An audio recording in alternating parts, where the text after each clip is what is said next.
Que los bendiga, hermano, que la paz de Dios esté con todos ustedes. La verdadera casa de Dios, aquí. Vamos a estudiar la palabra. Se habla, por ejemplo, de un Salmo 84:10, porque mejor es un día en tus atrios que 1000 fuera de ellos. Escogería antes estar a la puerta de la casa de mi Dios que habitar en las moradas de maldad. Ah, el templo de Dios aquí fue construido en Jerusalén por, por Salomón, el hijo de David.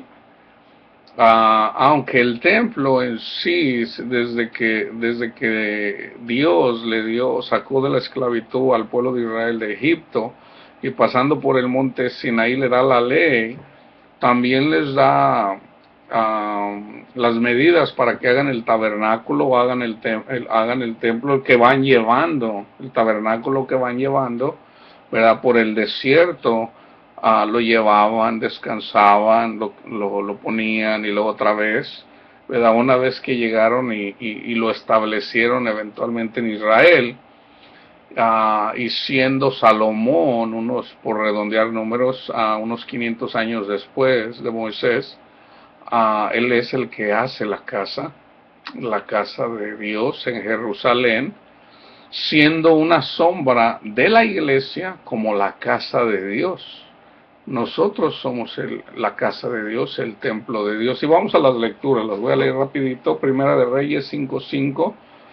Yo, por tanto, he determinado ahora edificar, hablando Salomón, casa al nombre de Yahweh mi Dios, según lo que Yahweh habló a David mi padre, diciendo: tu hijo, a quien yo pondré en lugar tuyo en tu trono, él edificará casa a mi nombre, siendo como una sombra acerca de Jesús, edificando la casa de Dios, siendo nosotros casa para el Espíritu Santo.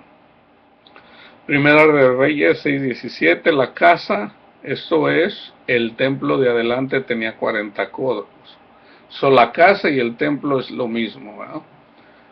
En Isaías 2:3 dice: vendrán muchos pueblos y dirán: venid y subamos al monte de Jehová, a la casa de Dios de Jacob, y nos enseñará sus caminos, y caminaremos por sus sendas, porque de Sión saldrá la ley, y de Jerusalén la palabra de Jehová. El Marcos 2:24-26 dice: entonces los fariseos le dijeron: mira, ¿por qué haces en día de reposo lo que no es lícito? Pero él les dijo: ¿nunca leíste lo que hizo David cuando tuvo necesidad y sintió hambre? Él y los que con él estaban, cómo entró en la casa de Dios, siendo Abiatar sumo sacerdote, y comió los panes de la proposición, de los cuales no es lícito comer sino los sacerdotes, y llegó un día a los que con él estaban. No hay duda de que la casa de Dios era donde el tabernáculo, y luego eventualmente la casa que le hicieron, ¿verdad? Pero viene Jesús también y enseña, dice: destruyan este templo y yo lo reconstruiré en 3 días. Juan 2:13-22. Estaba cerca la Pascua de los judíos, y subió Jesús a Jerusalén, y halló en el templo a los que vendían bueyes y ovejas y palomas, y a los cambistas allí sentados. Y haciendo un azote de cuerdas, echó fuera del templo a todos, y a las ovejas y a los bueyes, y esparció las monedas de los cambistas, y volcó las mesas. Y dijo a los que vendían palomas: quitad de aquí todo esto, y no hagáis de la casa de mi padre casa de mercado. Entonces se acordaron sus discípulos que está escrito: el celo de tu casa me consume. Y los judíos respondieron y le dijeron: ¿qué señal nos muestras, ya que haces esto? Respondió Jesús y les dijo: destruid este templo, y en 3 días lo levantaré.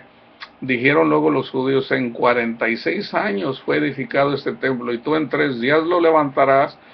Ese templo lo había destruido a Nabucodonosor, más o menos como unos casi 600 años antes de Jesús, ¿verdad? Entonces después fue reconstruido a Zorobabel,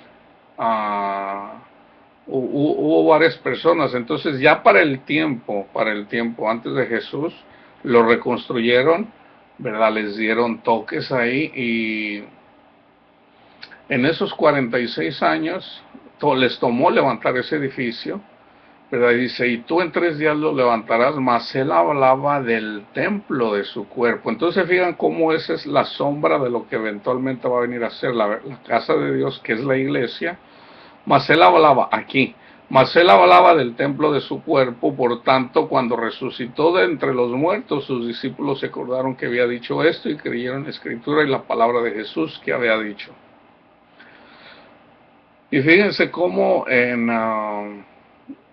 1 de Corintios 3, 16 y 17 dice, ¿no sabéis que sois templo de Dios? Hablando Pablo, y que el Espíritu de Dios mora en vosotros. Si alguno destruyere el templo de Dios, Dios lo destruirá a él. Porque el templo de Dios, el cual son ustedes, santo es. Y en 2 de Corintios 6, 16 dice, ¿y qué acuerdo hay entre el templo de Dios y los ídolos? Porque ustedes sois el templo de Dios viviente, como Dios dijo, habitaré y andaré entre ellos y seré su Dios y ellos serán mi pueblo. Y en Hechos 17, 24, el Dios que hizo el mundo y todas las cosas que en él hay, siendo Señor del cielo y de la tierra, no habita en templos hechos por manos humanas. Nunca se les olvida este versículo, ¿verdad? Porque a veces los hombres, a veces la iglesia, el templo, ellos son mismos, somos nosotros mismos, y a veces se va, muchas veces y se le hace reverencia mucho más a los edificios, ¿verdad? Que en realidad cuando estamos en la casa de Dios, cuando estamos en oración, estamos en comunión con el Señor a través del Espíritu Santo. Entonces nosotros debemos de cuidar este templo, ¿ok? Dios los bendiga y que la paz de Dios esté con todos ustedes.